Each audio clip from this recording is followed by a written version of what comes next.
কুকুরের লালা থেকে পেপসিসে আক্রান্ত নারী হারালেন হাত ও পা।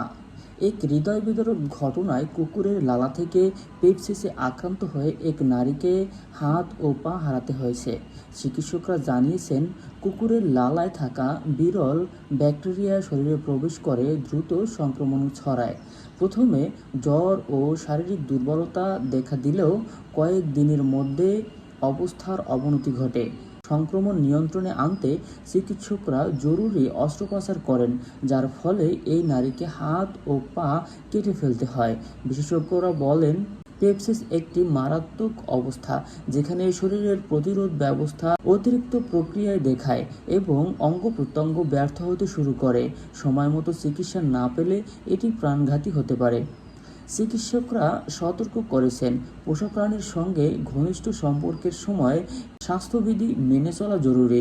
বিশেষ করে ক্ষতস্থানে লালা লাগলে তা দ্রুত পরিষ্কার করা উচিত। এই ঘটনা সমাজে ব্যাপক আলোড়ন সৃষ্টি করেছে। অনেকেই পোষা প্রাণীর সঙ্গে নিরাপদ আচরণ নিয়ে নতুন করে ভাবতে শুরু করেছেন।